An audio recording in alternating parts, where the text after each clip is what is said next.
వచ్చే ప్రతి ఒక్కరి హృదయంలో సాధారణ శక్తులు వెలుగుపోతాయి.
ఆదికాండము 45వ అధ్యాయము 4వ వచనము నుంచి 5వ వచనము దాకా చదువుతున్నాం. ఆదికాండము 45వ అధ్యాయము 4వ వచనము నుంచి 5వ వచనము దాకా మన మధ్యలో పాస్టమ్మ చదివి వినిపిస్తుంది. అంతటా యోసేపు నా దగ్గరకు రండని తన సహోదరులతో చెప్పినప్పుడు వారు అతని దగ్గరికి వచ్చిరి.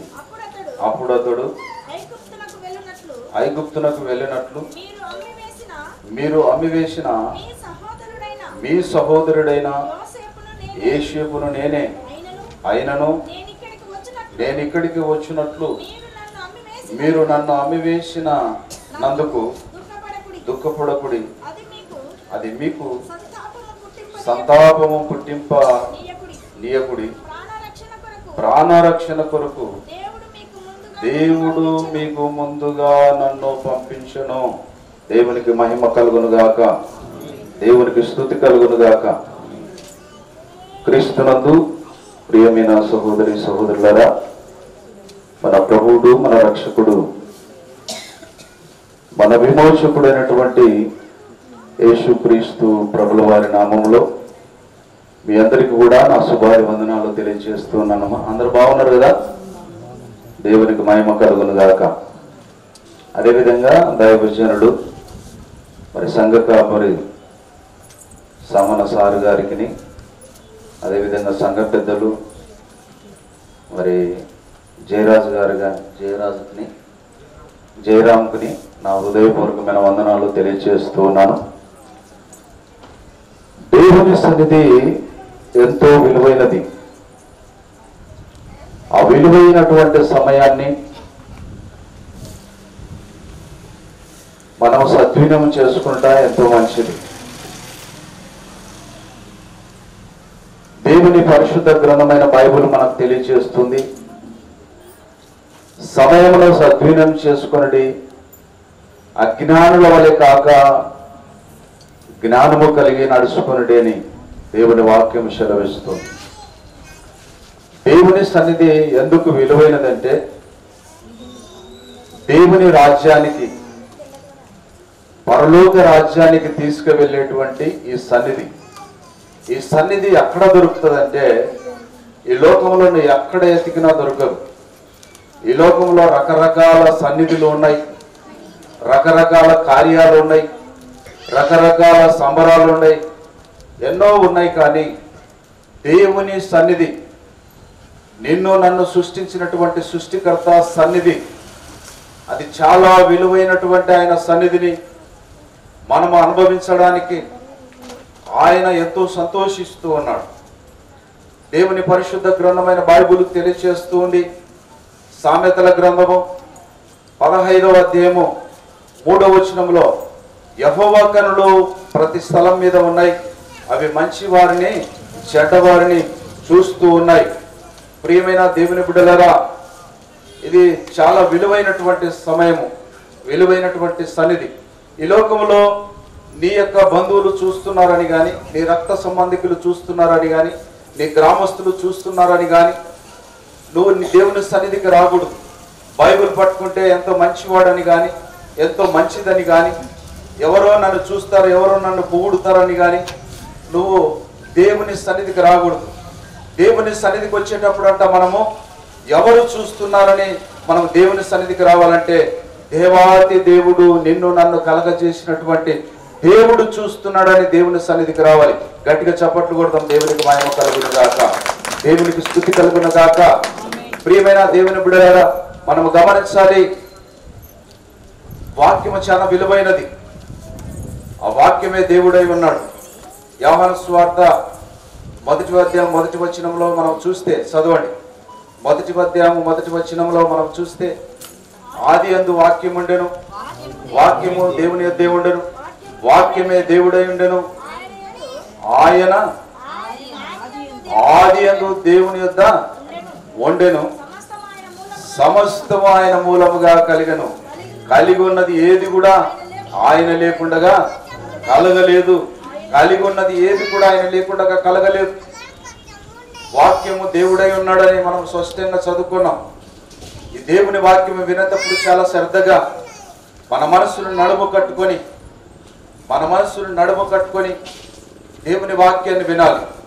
నడుముకి ఎలా కట్టుకోవాలంటే, 1వ పేతురు రాసిన పత్రిక 1వ పేతురు రాసిన పత్రిక 1వ అధ్యాయం 13వ వచనము లేక 2వ అధ్యాయం 13వ వచనంలో ఉండవచ్చు. అక్కడ చూడండి ఒకసారి.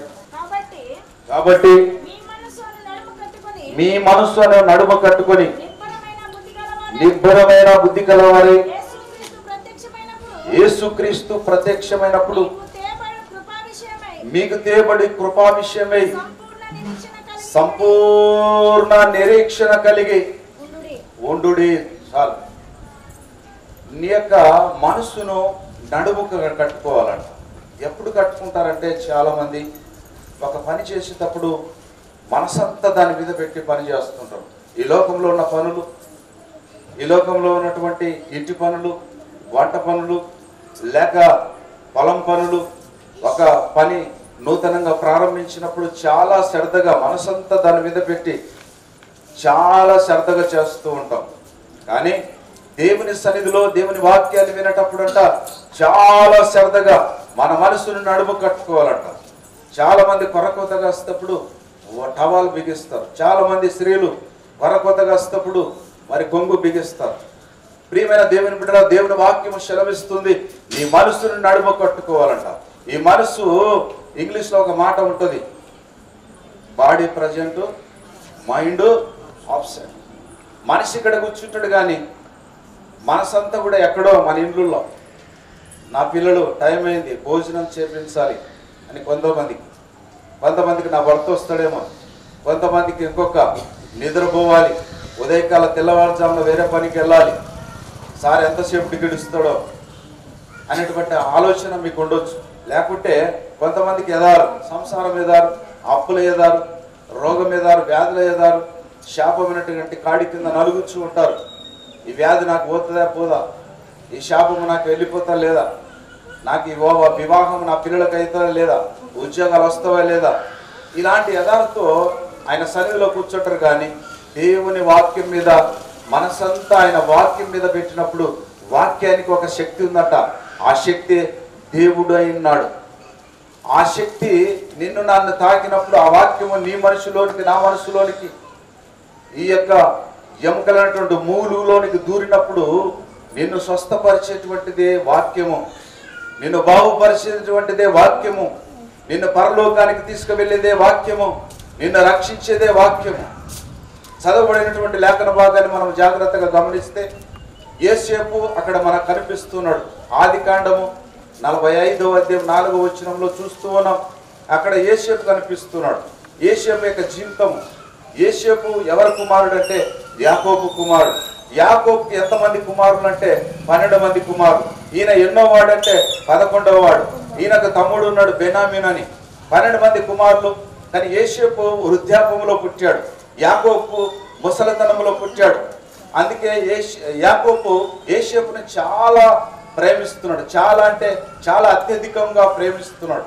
ఎందుకు? ఆయన ముసలితనంలో యోసేపు పుట్టాడు గనక. ప్రేమించేదే కాకుండా 12 మంది కుమారులు ఆయనకు కలిగి ఉంటే ఒక్క కుమారుని మాత్రమే, యోసేపును మాత్రమే చాలా ప్రేమిస్తున్నాడు. ఎలాగో ప్రేమిస్తున్నాడు అంటే వాళ్ళ అన్నలు చెడుతనాన్ని తండ్రి దగ్గరికి తీసుకొని వస్తున్నాడు. ఆ వర్తమానాన్ని దేవుని యందు భయభక్తులు కలిగి ఉన్నాడు. అంతేకాకుండా వృద్ధాపంలో పుట్టినందుకు ప్రేమిస్తున్నాడు, దేవుని యందు భయభక్తులు కలిగి ఉన్నందుకు ప్రేమిస్తూ ఉన్నాడు. తండ్రి అయినటువంటి యాకోబు దేవుని యందు భయభక్తులు కలిగినటువంటి యోసేపు యొక్క జీవితాన్ని, ఆయన ప్రవర్తన, ఆయన లక్షణాన్ని బట్టి యాకోబు యోసేపును బహుగా ప్రేమిస్తూ ఉన్నాడు. అంతేకాకుండా నిలువుటంగిని, బాగా కలర్లు ఉన్నటువంటి నిలువుటంగిని, బాగా బుట్టాలతో నేసినటువంటి ఆ నిలువుటంగిని ప్రత్యేకంగా చాలా డబ్బులు ఖర్చు పెట్టి యాకోబు యోసేపుకు కుట్టించాడు. కుట్టించిన తర్వాత ఆ అన్నలకు అసూయ పుట్టింది. ఏం పుట్టిందమ్మా? అసూయ పుట్టింది. యోసేపు మీద అసూయ, యోసేపు మీద క్రోధం, యోసేపు మీద కోపం. యోసేపును ఎంతగానో మరి ఎగతాళి పట్టిస్తున్నారు, గెలుతూ ఉన్నారు, హింసిస్తూ ఉన్నారు. ప్రియమైన దేవుని బిడ్డలారా, మనం గమనించాలి, యోసేపు మీద పగబట్టారు. ఎంతగా పగబట్టారంటే చంపుదమానంత పగబట్టారు. యోసేపును అన్నలు ఒక తండ్రికి పుట్టిన వారే, తల్లులు వేరే ఉన్నప్పటికీ తండ్రి ఒక్కడే కానీ ఒకటే రక్తము పంచుకున్నటువంటి కుమారులు తమ్ముని మీద అసూయ పడుతూ తమ్మును చంపాలనేటువంటి ఉద్దేశం వాళ్ళలోనికి వచ్చింది. అది సాతాను ప్రేరేపణ కొలది వచ్చింది. కానీ మనం గమనించాలి, అది మనం అనుకుంటాం భౌతికంగా, కానీ దేవుని ఉద్దేశం అది కాదండి. దేవుని ఉద్దేశము యాకోబు కుటుంబాన్ని, ఆయన సంతానాన్ని, ఇశ్రాయేలు ప్రజలను కాపాడడానికి ముందుగానే యోసేపును అక్కడికి అమ్మివేయడానికి దేవుని యొక్క ప్రణాళిక ఉంది. దేవునికి మహిమ కలుగును గాక, దేవునికి స్తుతి కలుగును గాక. మనం అనుకుంటామో ఓర్చలేక తమ్ముని మీద పగబట్టారేమోని. దేవుని ప్రణాళిక ఉంది. ఎలాగుందంటే ఆయనను అమ్మివేయాలి. ఎక్కడికి? ఐగుప్తు దేశానికే దేవుడు ప్రేరేపించాడు. యూదను, పెద్ద కుమారుడైనటువంటి యూదను తమ్ముళ్ళు చంపబోతుండగా, అరే వీని చంపడం వలన, వీని రక్తపాతం మనం చూడడం వలన మనకు శాపం వస్తుంది, వద్దు, మనం చంపడం వద్దు, ఒట్టి గుంటలో వీడిని ఒక గుంటలో పాడేస్తామన్నారు. ఒట్టి గుంటలో పాడేసినప్పుడు వాళ్ళు భోజనం చేస్తున్నారు. అందరు అన్నలు కూర్చొని భోజనం చేస్తున్నారు పక్కకెళ్ళి. కానీ అక్కడి నుండి ఇస్మాయిల్ వచ్చారు. ఐగుప్తు దేశానికి వాళ్ళు ప్రయాణం చేస్తూ ఉన్నారు. వాళ్ళకి అమ్మేస్తాం మన తమ్ముడిని, వాడిని చంపేయడం వలన మనకు వచ్చే లాభం ఏంటి, వాడిని అమ్మేస్తాం అని చెప్పి అమ్మేస్తే మరి 20 తులాల ఎండికేమో అక్కడ రాయబడినట్టుంది. ఎండికి అమ్మేసేసారు. ఆ ఎండికి తీసుకొని వీళ్ళు ఏం చేశారంటే, వీళ్ళ అన్నలు ఏం చేశారంటే, యోసేపు మృగములు తిన్నాయి, అడవిలో మృగములు తిన్నాయని ఒక మేక పిల్లను చంపి ఆ నిలువుటాంగిని ఆ రక్తంలో ముంచేశారు. అద్దుకొని వాళ్ళ నాన్నకు చూపించి, నానా నువ్వు ప్రేమిస్తున్న యోసేపు నీ కుమారుని మృగాలు తినేసాయి అని చెప్పి చూపించినప్పుడు యోసేపు దుఃఖపడుతున్నాడు, ఏడుస్తూ ఉన్నాడు. ప్రియమైన దేవుని బిడ్డలారా, చనిపోయాడేమో అనుకున్నాడు. కానీ యోసేపు అక్కడ ఐగుప్తు దేశానికి అమ్మబడిన తర్వాత అక్కడ అంచెలంచెలుగా దేవుని యందు భయభక్తులు కలిగినటువంటి జీవితము జీవిస్తున్నాడు కనుక అక్కడ ఆ కుటుంబంలో ఒక అధికారం కలిగిన వాడుగా, ఆ ఇంటి ఆధిపత్యం కలిగినటువంటి వాడుగా, ఆ ఇంటిలో అంతా కూడా అధికారం కలిగిన వాడుగా ఉన్నాడు.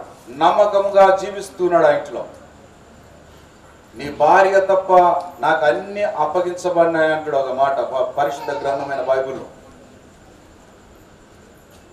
నువ్వు ఆయన భార్య అయినందుకు నువ్వు తప్ప ఇంట్లో అన్ని నాకు అప్పగిప్పబడినాయి అంటాడు. ఆమె శయనించమని అడిగినప్పుడు ఆ మాట రాయబడింది. ప్రియమైన దేవుని బిడ్డలారా, అలాంటి పరిస్థితులు ఎన్నో శ్రమలు గుంట వెళ్ళాడు. ఆమె అన్యాయంగా ఆయన మీద నింద వేసింది, జైల్లో వేపించింది. జైల్లో కూడా ఆయన దేవుని యందు భయభక్తులు కలిగి ఉన్నాడు. మళ్ళా బయటికి రప్పించాడు దేవుడే. ఆ దేశానికి ఒక రాజుగా, ఒక ప్రభువుగా చేశాడు. ఎందుకు అలాగ జరిగిందంటే మనం గమనించాలి. భయంకరమైనటువంటి కరువు రాబోతుంది. ఆ కరువు రాబోతున్నటువంటి సందర్భాన్ని ఫరోకు కలలో చూపించాడు. దేవుడు ఫరోకు కలలో ఒక దర్శనంలో చూపించినప్పుడు ఆ దర్శనాన్ని, ఆ కళను ఎవరు వివరించలేకపోతున్నారు. ఆ దేశంలో ఉన్నటువంటి మంత్రగాళ్లను అందరినీ రమ్మని పిలిచాడు ఆ దేశపు రాజు ఫరో. ఎవ్వరు చెప్పలేకపోయినారు, ఎవరు కూడా వివరించలేకపోయినారు ఆ కళను, ఆ దర్శనాన్ని గురించి. కానీ ఒక వ్యక్తి, ఆనందాయకుడు, జైల్లో నుంచి బయటకు వచ్చినటువంటి ఆ వ్యక్తి ఏం చేశాడంటే, ఒక వ్యక్తి ఉన్నాడు, జైల్లో ఉన్నాడు, ఆయన పేరు యోసేపు. ఆయన వివరిస్తాడు ఈ కళను, నీ దర్శనాన్ని చెప్పినప్పుడు ఆయనను బయటికి రప్పించాడు. యోసేపు ఆ కళను గురించి చెప్పాడు. ఏమని చెప్పాడంటే, 7 సంవత్సరాలు చక్కటి వర్షాలు పడుతున్నాయి, 7 సంవత్సరాలు కరువు రాబోతుంది.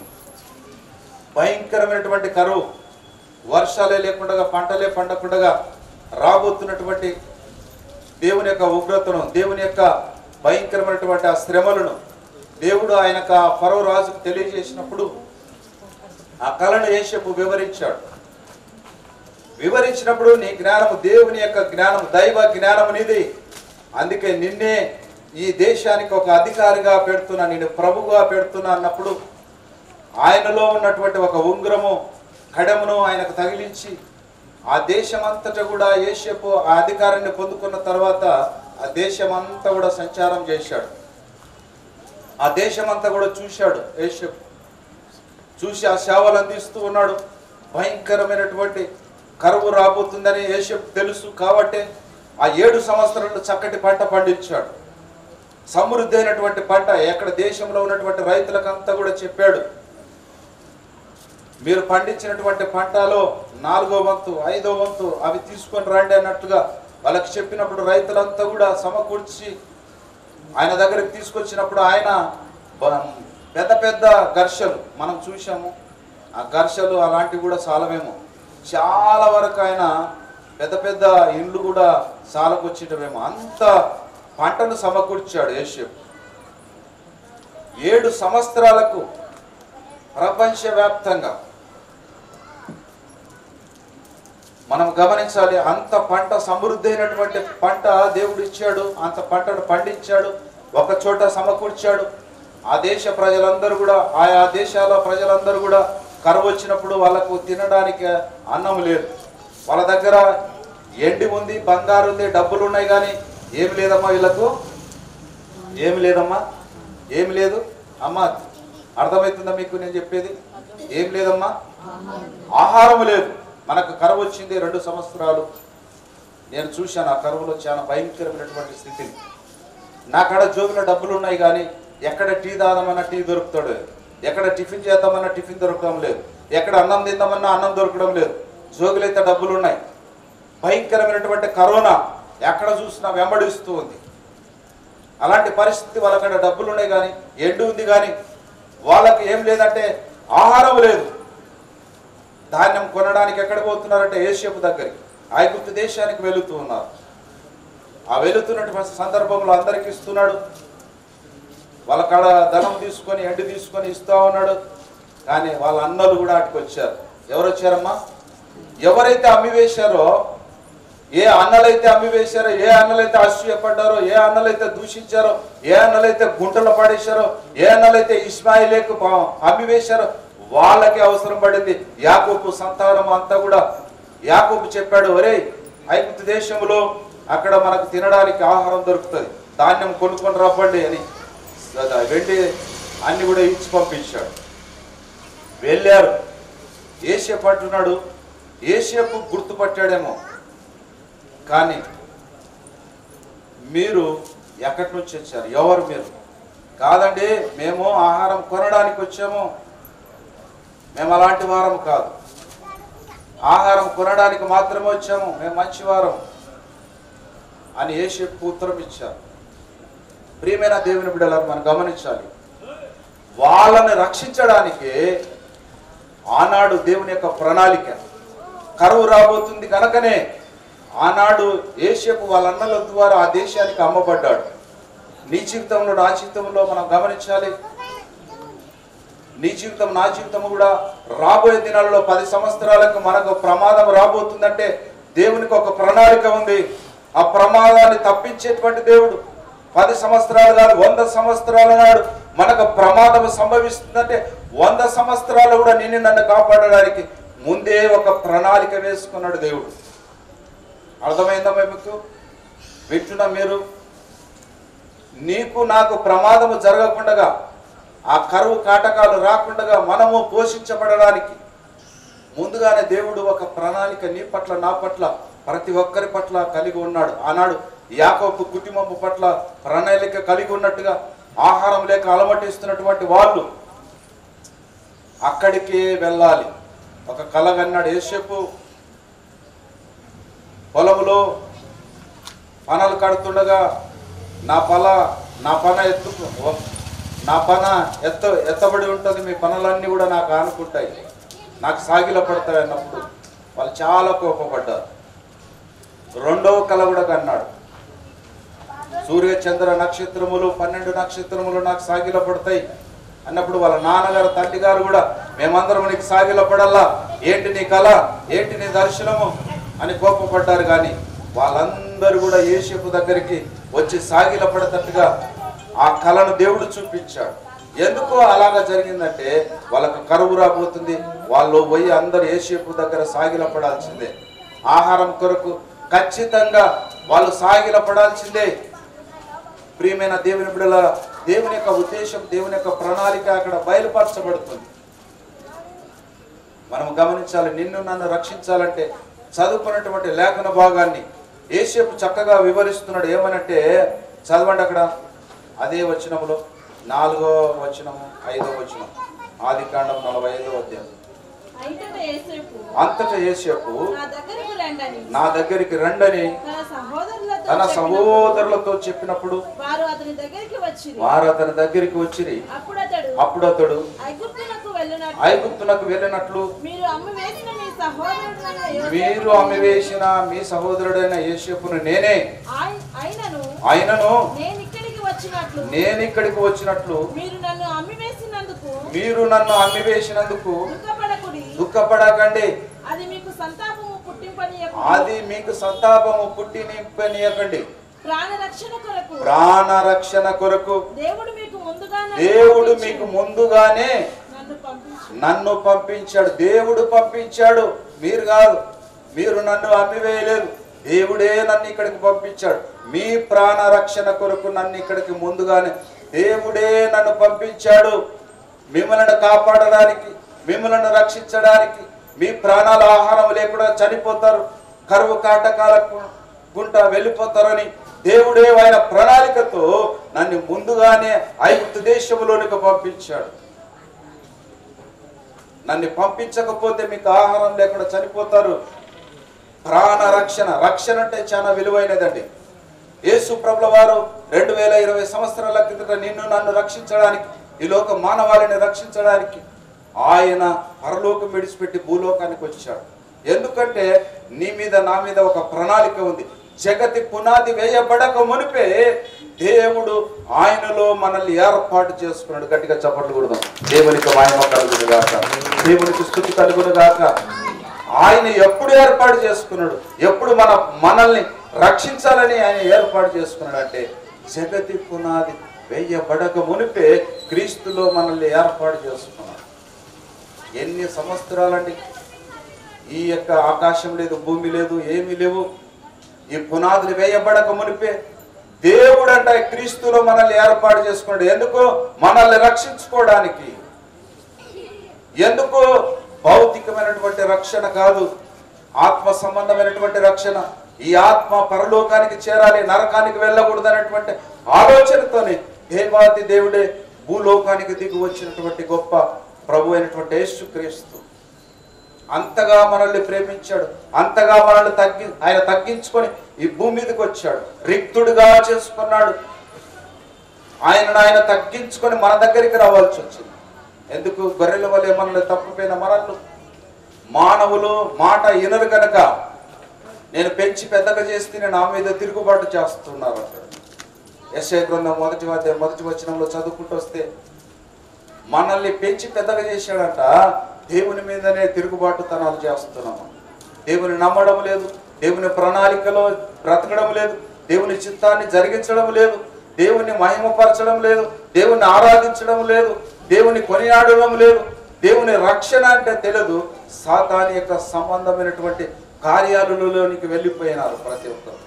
అలాంటి మనలను, గొర్రెల వలె తప్పిపోయినటువంటి మనను ప్రభు అయినటువంటి యేసుక్రీస్తు 2024 సంవత్సరాల కిందట ఈ లోకంలోనికి వచ్చాడండి.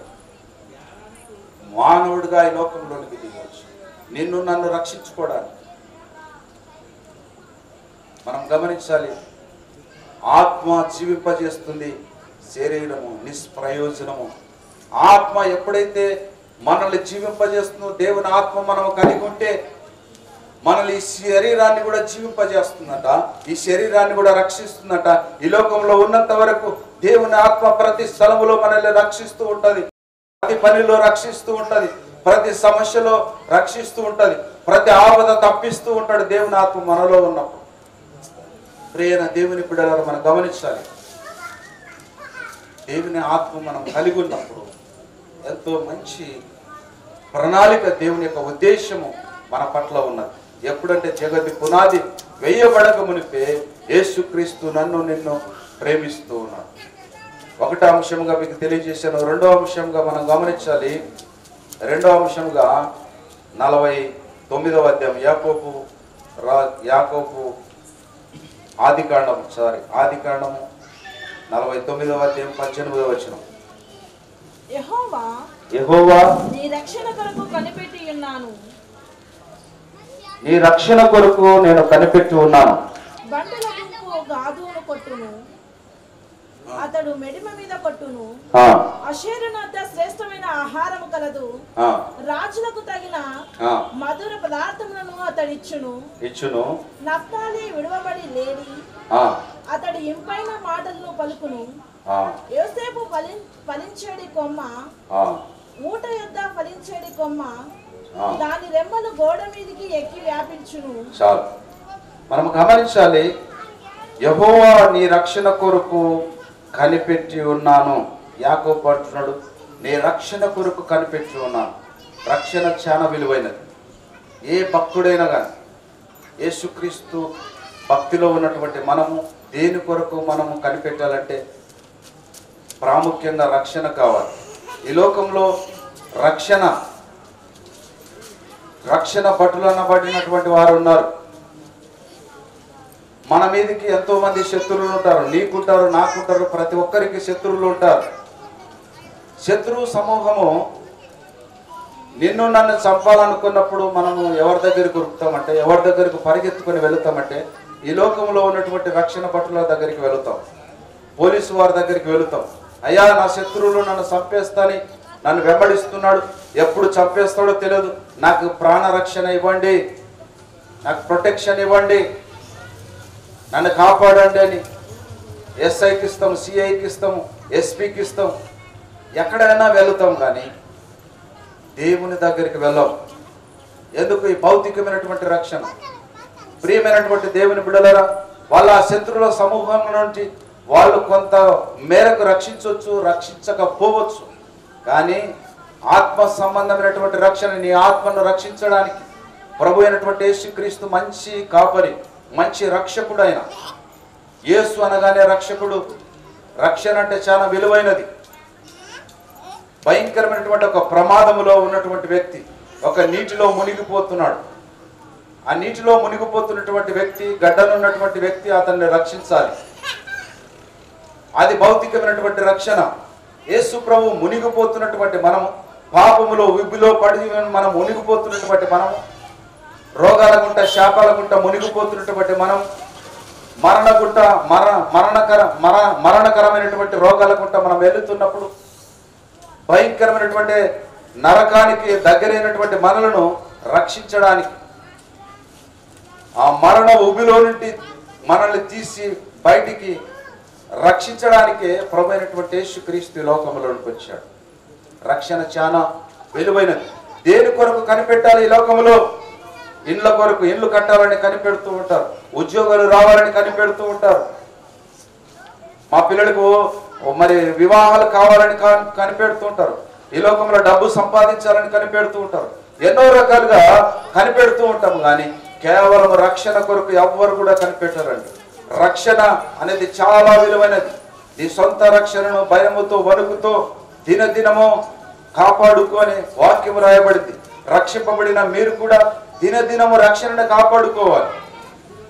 మీరు అనుకుంటూ ఉంటారు, నేను రక్షింపబడ్డాను పాస్టర్ గారు, నేను నమ్మి బాప్తిసం తీసుకున్నాను, మంచిదే, దేవుళ్ళు ఎదుగుతున్నది మంచిదే.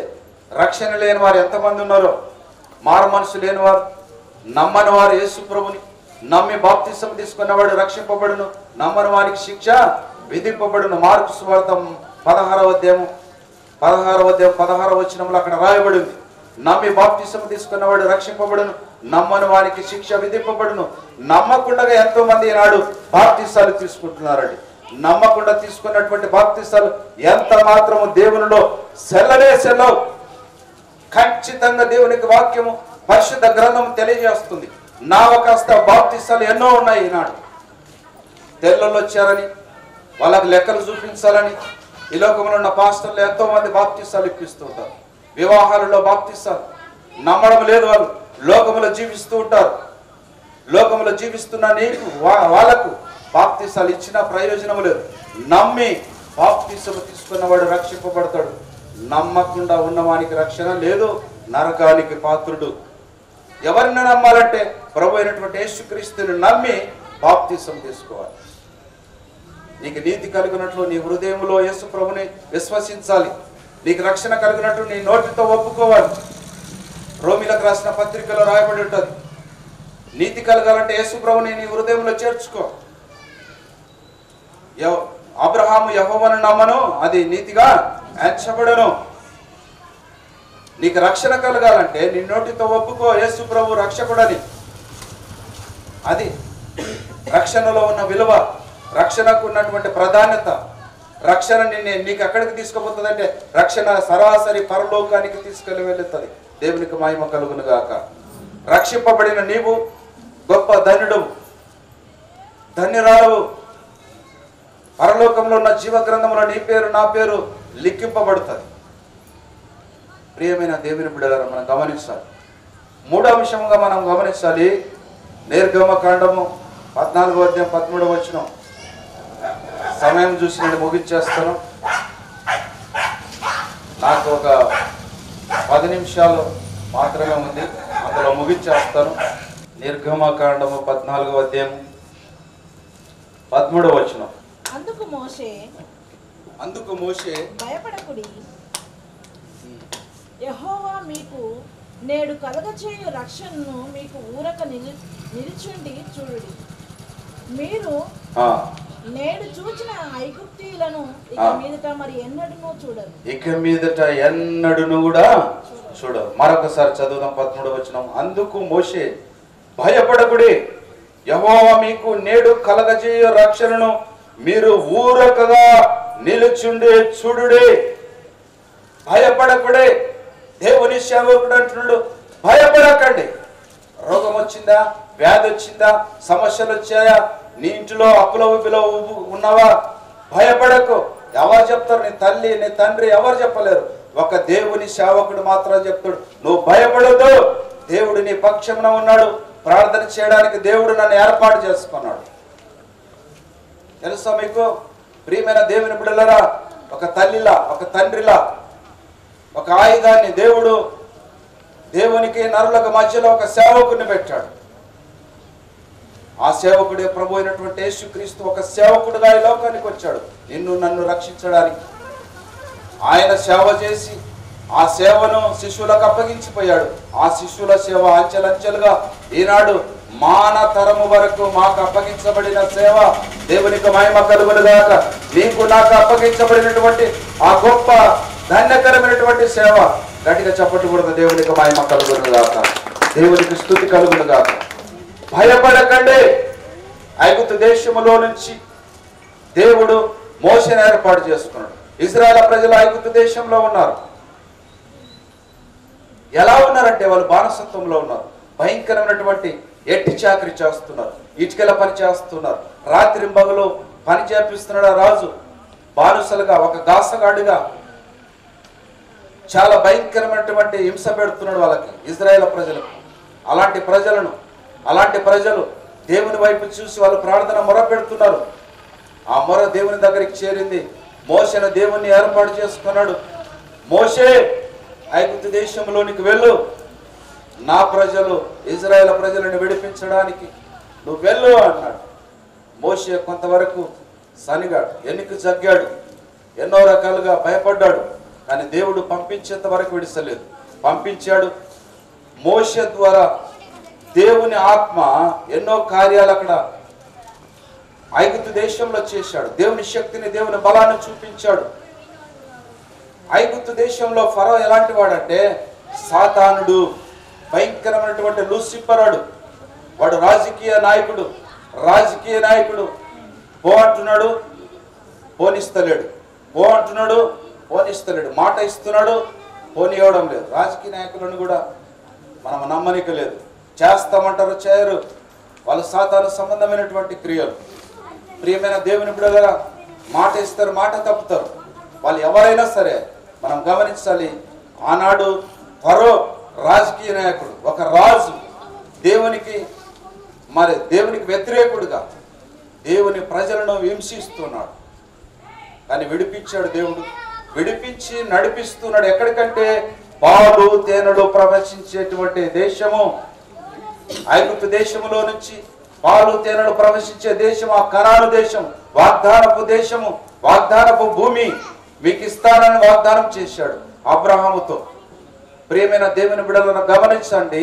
ఆ వాగ్దాన భూమిని చేర్చబడాలి.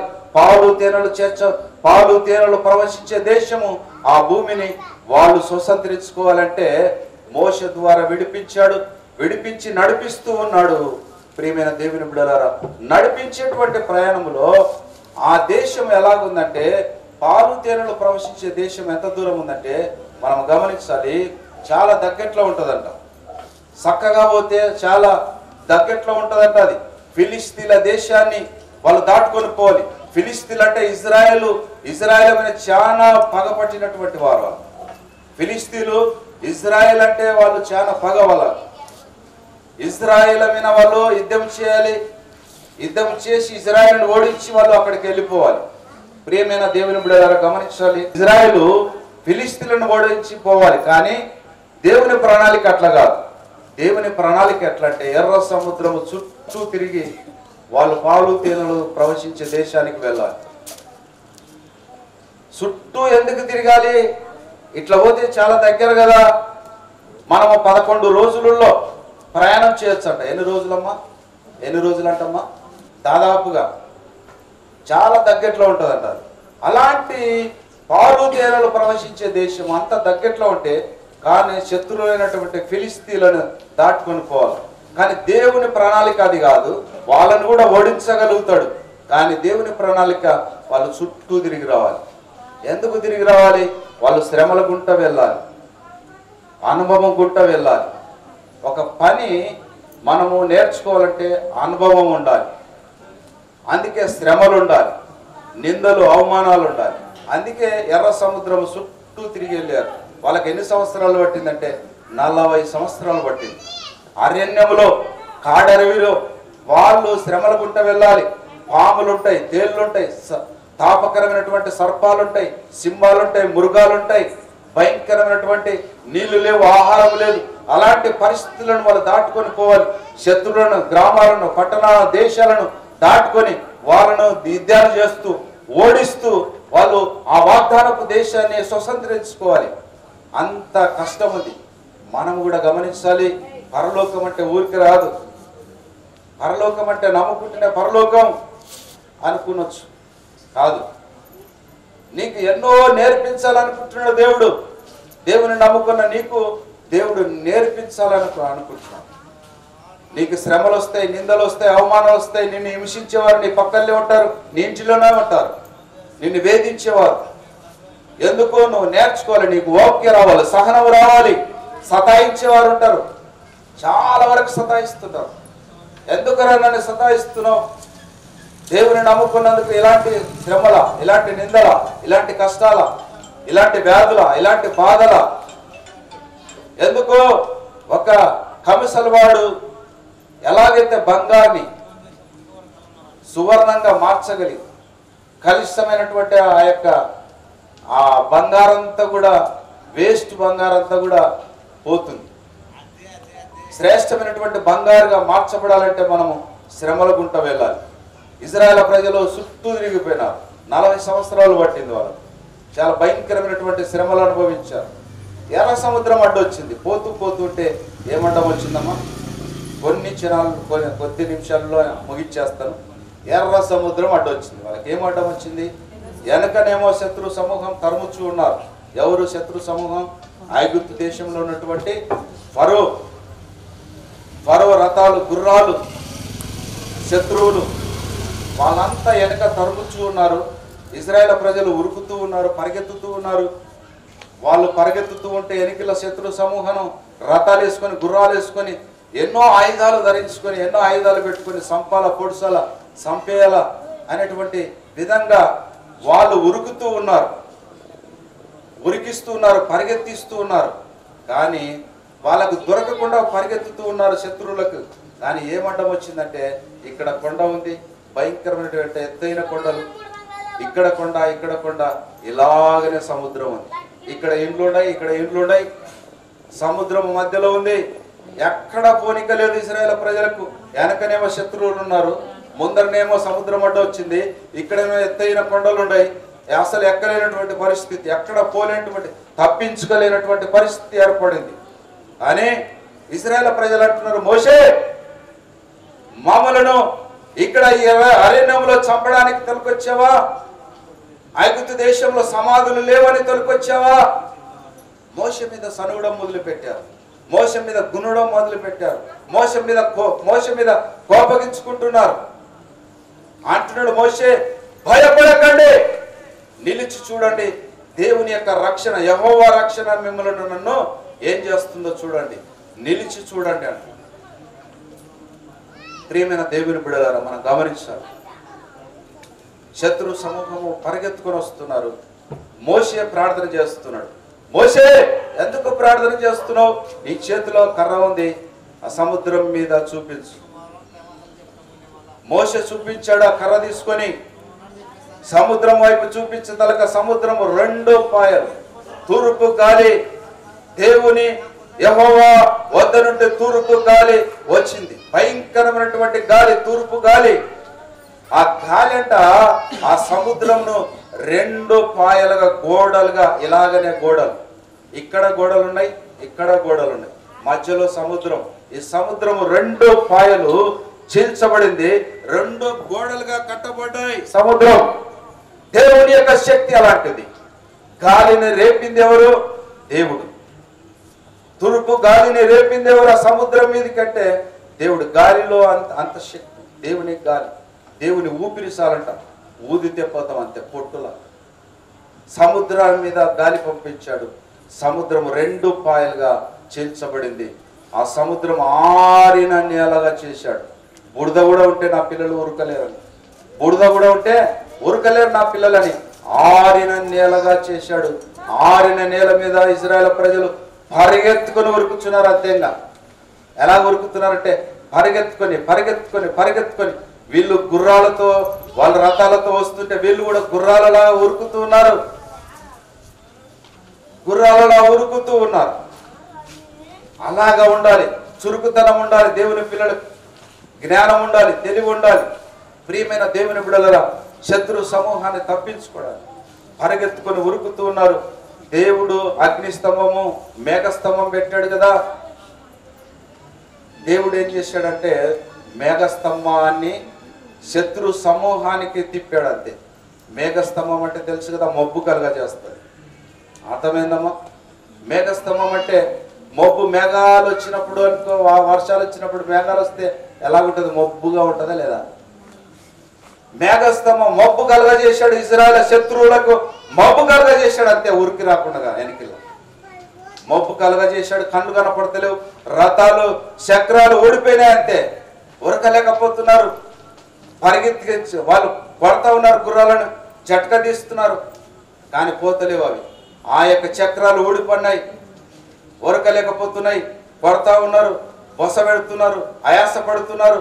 దేవుని పిల్లలు ఉరుకుతూ ఉన్నారు. ప్రియమైన దేవుని పిల్లలు గమనించాలి. దేవుడు మబ్బు కలగ చేసి ఏం చేశాడంటే వాళ్ళకు ఆ సముద్రాన్ని మళ్ళా కప్పివేశాడు. శత్రు సమూహం మీద సముద్రానికి ఆజ్ఞాపించాడు. మోషకి చెప్పాడు, సముద్రం మీద వెనక్కి తిరిగి సముద్రం మీద కట్ట చూపించు, ఆ నీళ్లు వాళ్ళని కమ్ముకుంటాయి, అంతే కప్పేస్తాయి. ఈనాడు ఎంతో మంది వరదలు వచ్చినప్పుడు, భయంకరమైనటువంటి వర్షాలు వచ్చినప్పుడు ఎంతో మంది వరదలలో కొట్టుకుపోతూ ఉంటారు, చనిపోతుంటారు. అలాగా సముద్రములో వాళ్ళు మునిగిపోయారు, చచ్చిపోయారు శత్రు సమూహం. ప్రియమైన దేవుని బిడ్డలను గమనించాలి. నీకు నాకు శత్రువులు ఎంతో మంది వెంబడిస్తూ ఉంటారు. ఆ శత్రు సమూహాన్ని వెంబడించడానికి, చంపివేయడానికి దేవుడు నేను మీ పక్షమున యుద్ధం చేస్తున్నాను. దేవునికి ఆయాసకరమైనటువంటి మనుషులు కానీ ఆ కార్యాలు కానీ నశింపజేసేటువంటి ప్రియ తల్లి, ప్రియ సహోదరి, సహోదరుడు మనం గమనించాలి. వాళ్ళు చనిపోయారు, సురక్షితంగా వాళ్ళు బయటపడ్డారు. వాళ్ళు పాలు తేనెలు ప్రవశించే దేశానికి ప్రయాణిస్తూ ఉన్నారు, స్వతంత్రించుకున్నారు. నువ్వు నేను ఈనాడు పాలు తేనెలు ప్రవశించే దేశం ఎలాగ వాగ్దానపు దేశము ఆ భూమి ఉందో, నీకు నాకు రక్షింపబడినటువంటి నీకు నాకు ఆ పరలోకమైనటువంటి ఆ పట్టణము మనకు కట్టబడుతూ ఉంది. ఆ పరలోకము సిద్ధపడి ఉన్నది. దాన్ని నువ్వు నేను స్వతంత్రించుకోవాలంటే మనము కూడా దేవుని మీద ఆధారపడేటువంటి వాడు,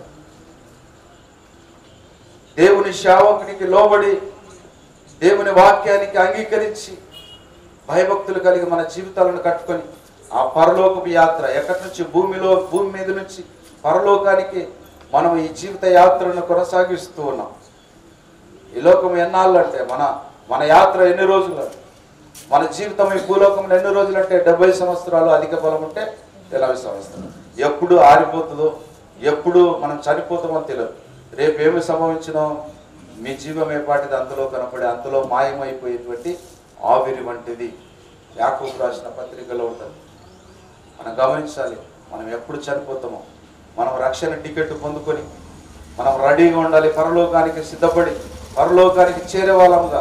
ఇజ్రాయేల్ ప్రజలు ఎలాగైతే పాలు తేనెలు ప్రవేశించే దేశానికి అందరూ చేరుకోలేకపోయినా కొంతమంది అయినా అందులోనికి స్వతంత్రించుకున్నారు.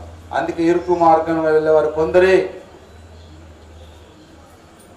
కొంతమంది చేర్చబడ్డారు, వాళ్ళు స్వతంత్రించుకున్నారు. కానీ ఎవరు వాళ్ళంటే ఇజ్రాయేల్ ప్రజలే. మనము కూడా అంతే. ఒక పోరాటం, ఎన్నో సమస్యలు మనకు వచ్చినా మనం పోరాడి దాన్ని స్వతంత్రించుకునే పరలోకాన్ని దక్కించుకునే వారంగా, పరలోకానికి మనము స్వతంత్రించుకునే వారంగా యేసు ప్రభు మీద ఆధారపడి మనం ముందుకు సాగే వారముగా ఉండాలని దేవుడు మనల్ని ఎంతగానో మన పక్షంలో ప్రార్థన విజ్ఞాపనలు చేస్తూ ఉన్నాడు. ప్రభు అయినటువంటి యేసుక్రీస్తు ఆయన దుఃఖపడుతున్నాడు. మళ్ళా సిలువ వేస్తున్నారా? మళ్ళా మాటికి పాపాలు చేసి సిలువ వేస్తున్నామా? ప్రభు అయినటువంటి యేసుక్రీస్తు దుఃఖపడుతూ ఉన్నాడు. రక్షణ పొందుకున్న నీవు, రక్షణ పొందిన వాళ్ళు ఎంతమంది చేతులు ఎత్తండి. నమ్మి బాప్తిసం తీసుకున్నవారు, యేసు ప్రభుని నమ్మి బాప్తిసం తీసుకున్నవారు పైకి ఎత్తండి, పూర్తిగా పైకి ఎత్తండి, ఇంకా పూర్తిగా పైకి ఎత్తండి. దేవునికి మహిమ. గట్టిగా చప్పట్లు కొట్టుకుందాం. రక్షణ లేని వాళ్ళు చేతులు ఎత్తండి, మీకేం కాదు. రక్షణ లేని వాళ్ళు సునీల్, ఇంకా 2, ఇంకా సరే. ఈ వాక్యం ఏమైనా మీరు రక్షణ లేని వారు త్వరగా నమ్మి బాప్తిసం తీసుకుంటే ఏ గడిగలో ఏం జరుగుతుందో మనకు తెలియదు. నమ్మి బాప్తిసం తీసుకున్న వారు ధన్యులు, వాళ్ళు రక్షింపబడతారని దేవుని వాక్యం సెలవిస్తుంది. రక్షణలో ఉన్న విలువ, ఈ దినం మనం తెలుసుకున్న విలువ ఏంటంటే రక్షణ విలువ, రక్షణలో ఉన్నటువంటి ప్రాధాన్యత, రక్షణ దేవుని యొక్క ప్రణాళిక, దేవుని యొక్క ఉద్దేశం, దేవుని యొక్క ప్రేమ నిన్ను నన్ను బతిమాలుతుంది. రక్షింపబడాలి, పరలోకానికి మనము వారసులముగా కావాలని దేవుని యొక్క ప్రేమ నిన్ను నన్ను ఈ రాత్రి బ్రతిమాలుచు ఉన్నది. ప్రియ తల్లి, ప్రియ సోదరి, సోదరుడు, మనమందరము రక్షింపబడి పరలోకానికి వారసులముగా కావాలని, ఈ లోకంలో ఉన్నంత వరకు దేవునికి మహిమ తెచ్చే బిడలముగా ఉండాలని దేవుని పేరిట మనవి చేస్తూ ఈ కొద్ది వాక్యం దేవుడు దీవించి ఆశీర్వదించునుగాక. ప్రార్థన చేసుకుందాం. అందరూ మోకరించండి, కన్ను మూసుకోండి. ప్రార్థన చేసుకుందాం. అందరూ మోకరించండి. ముగింపు పురాతన ఆశీర్వాదం దైవజనుడు మన మధ్యలో సామన సార్ గారు చేస్తారు. ఒక 5 నిమిషాలు దేవుని సన్నిధిలో ఉన్నాం కనుక మనమందరం కూడా ఒప్పుకుందాం. ప్రభువా, నాకు రక్షణ కలగచేయనైనా. 5 నిమిషాల ప్రార్థనలో ఏకీభవిస్తాం. ప్రతి ఒక్కరు కూడా ప్రార్థనలో ఏకీభవిద్దాం. దేని ద్వారా నువ్వు పట్టబడ్డావో, దేని ద్వారా ఏ సమస్యలో ఉన్నావో, ఏ బాధలో ఉన్నావో, ఏ కష్టాలలో ఉన్నావో, ఎంతగా నిన్ను సాతానుడు చిక్కించుకొని, సాతాను బంధకాలలో నిన్ను చిక్కించుకొని విడిపించుకోలేని పరిస్థితుల్లో సోదరుడా, యేసు ప్రభువారు ఆనాడు ఇశ్రాయేలు ప్రజలను, యాకోబు కుటుంబాన్ని రక్షించడానికి ముందుగానే యోసేపును ఐగుప్తు దేశానికి పంపించాడు. నీకు నాకు తెలియకుండా ఎన్నో భయంకరమైనటువంటి, నా జీవితం నీ జీవితంలో భయంకరమైనటువంటి సమస్య రాబోతుందేమో, భయంకరమైనటువంటి ఆపద మన మీదకి రాబోతుందేమో. నిన్ను నన్ను రక్షించడానికి యేసు ప్రభుల వారు నీ కొరకు నా కొరకు రక్షణ కలుగజేయడానికి దేవుడి లోకములో ఎవరినో ఒకరిని ఏర్పాటు చేసి ఉంటాడు. నీకు ఏ భయం లేదు. క్రీస్తు యేసునందున్న వారికి ఏ శిక్ష విధి లేదు. రే తల్లి, క్రీస్తుని నమ్ముకున్న నీవు, క్రీస్తుని వెంబడిస్తున్న నీవు, క్రీస్తుని ఆరాధిస్తున్న నీవు, దేవుణ్ణి స్తుతిస్తున్న ఆరాధిస్తున్న నీవు భయపడకు. మోషే అంటున్నాడు, భయపడకంటున్నాడు. భయపడకు. ఎన్ని కష్టాలున్నా, నీ కుటుంబంలో కష్టాల గుంట వెలుచున్నావా, వ్యాధుల గుంట వెలుచున్నావా, సమస్యల గుంట వెలుచున్నావా, అప్పుడు ఊపిలో ఉన్నావా, నీ పిల్లలకు వివాహాలు కాక బాధపడుతున్నావా? ప్రియ తల్లి, ప్రియ సహోదరి, సహోదరుడా, ఈ లోకంలో ఎన్ని కష్టాలు వచ్చినా, ఎన్ని బాధలు వచ్చినా మోషే అంటున్నాడు, భయపడదు, నిలిచి చూడు, యెహోవా కలుగజేసేటువంటి రక్షణ.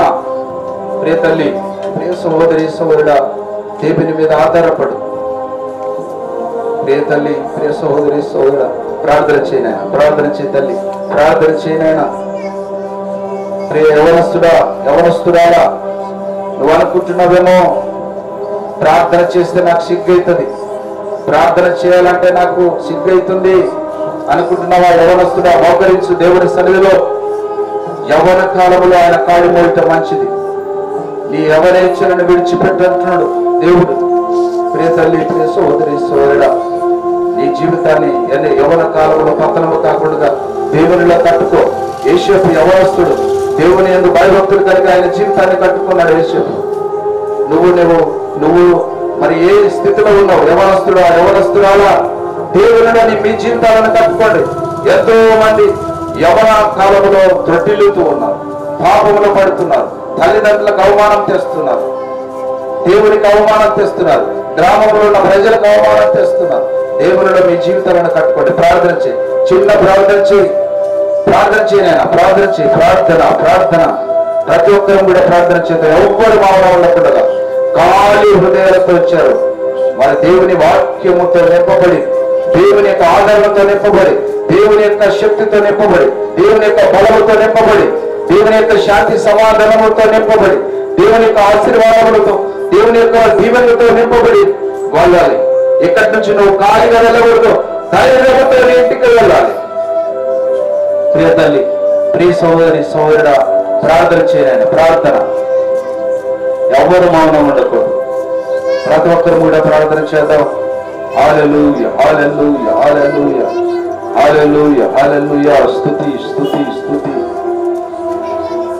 మా ప్రార్థన ఆలకించుమో మా వేదన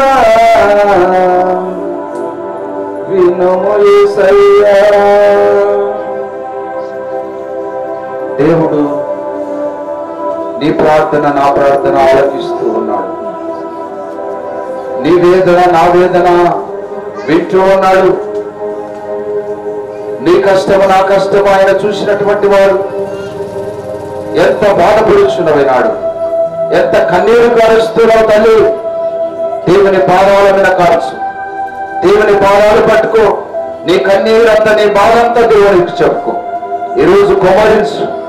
దేవుడు నిన్ను దర్శించబోతున్నాడు, దేవుడు నిన్ను ముట్టబోతున్నాడు, దేవుడు నిన్ను బలపరచబోతున్నాడు, దేవుడు నిన్ను ధైర్యపరచబోతున్నాడు. ఈ రాత్రి ప్రతి ఒక్కరిని దర్శిస్తున్నాడు. చీకటి శక్తులన్నీ కూడా విడిచి వెళ్ళిపోతున్నాయి. ప్రార్థన చేయి. ఇక్కడి నుంచి దురాత్మలు పట్టిన ప్రతి ఒక్కరు, ఎక్కడెక్కడ శరీరశనాలతో పాపముతో నిండుకున్న ప్రతి హృదయము లోంచి దేవుడు విడిపించబోతున్నాడు. దేవుని ఆత్మ నిన్ను నన్ను బ్రతిమారుచున్నది. దేవుని ఆత్మ నీలో నాలో నివసిస్తూ ఉన్నది. దేవుని హస్తము నిన్ను నన్ను తాకబోచున్నది. ప్రియ తల్లి, ప్రియ సోదరి సోదర, ఈ రాత్రి బలపడి ఇక్కడి నుంచి పోవాలి. ఆశీర్వదింపబడి రక్షణ పొందుకొని పరలోకానికి ఆ జీవ గ్రంథములో నీ పేరు నా పేరు రాయబడి పరలోకాన్ని స్వతంత్రించుకునే వారముగా ఎక్కడి నుంచి వెళ్ళాలని దేవుని ప్రేమలో మీకు తెలియజేస్తున్నాను. ప్రార్థన నా మధ్యలో దైవ సేవకులు ప్రార్థన. తండ్రి, దయామయుడ, మహోన్నతుడ, పరమ దాస్యవాడు మా తండ్రి, మీకే కృతజ్ఞతలు తెలియజేస్తూ ఉన్నాం. అవునా తండ్రి, కొన్ని దినముల నుండి నిరాశలతో ప్రయాసతో నన్నూరు గ్రామం ముందు వాక్యం చెప్పాలని ఆశ కలిగి అవునా తండ్రి సమయాన్ని ఇచ్చావు. నీకే కృతజ్ఞతలు తెలియజేస్తూ ఉన్నాం. అవునా తండ్రి, ఆయన కుటుంబం సమేతంగా అవునా తండ్రి సంఘము అందరూ కలిసి ఎంతో ఆశ కలిగి నైనా గ్రామాన్ని చేరి నా తండ్రి మరి ఆశ కలిగినటువంటి ప్రాణం తృప్తి కలగాలని అవునా తండ్రి ఇంతవరకు నా తండ్రి మరి వారి ద్వారా వాక్యం ద్వారా మీరు మేము పొందినారని ఆశిస్తూ ఉన్నాం. అవునన్న విత్తమైనటువంటి వాక్యం అంతకంతకు ఫలించి అభివృద్ధి పొందడానికి సాయం చేయడానికి ప్రార్థిస్తున్నాం. నిదాసులు చెప్పినటువంటి వాక్యము నా తండ్రి అనేక ఆత్మలు రక్షకులకు సాయం చేయడానికి ప్రార్థిస్తున్నాం. ఇంకా ఆయన సేవ నా తండ్రి అంతకంతకు నైనా మరి ప్రభువులకు సాయం చేయడానికి ప్రార్థిస్తున్నాం. ఆయన కుటుంబాన్ని దీవించండి, ఆయన ఇటువంటి కుమారులను దీవించండి, ఆశ్రయించండి. ఆయన సత్యమని మొదటి బంధువులను సంఘం పెద్దలను దీవించి ఆశ్రయించడానికి ప్రార్థిస్తున్నాం. ఇక తల ఉంచే మమ్మల్ందరినీ మీ కృపలో మేఘం కింద భద్రపరచుకోమని ఈ దినదీవులన్నీ కూడా మా మీద కుమ్మరించమని బాగున్నాటనే మైల ద్వారా ఉన్నటువంటి ప్రతి ఒక్కరు కూడా పేరు దీవించి ఆశీర్వించమని సంఘ పెద్దలు దీవించి ఆశీర్వించమని యేసయ్య నామమున అడిగి బతిమాలి వేడుకుంటున్నాము తండ్రి. ఆమేన్. మన తండ్రి యెహోవాకు తన ప్రియ కుమారుడు యేసుక్రీస్తు కృప పరిశుద్ధాత్మ నిన్న సహవాసం ఇప్పుడు ఎల్లప్పుడూ ఎంతో ఆశ కలిగేటువంటి ధైర్యాలు ధ్యానానికి కుటుంబానికి సంఘానికి అదేవిధంగా నన్ను గ్రామంలో కట్టబడిన మందిరానికి సంఘానికి సంఘ పెద్దలకు జీలమందరికీ సదాకాలం తోడైన నడిపించదు కాక.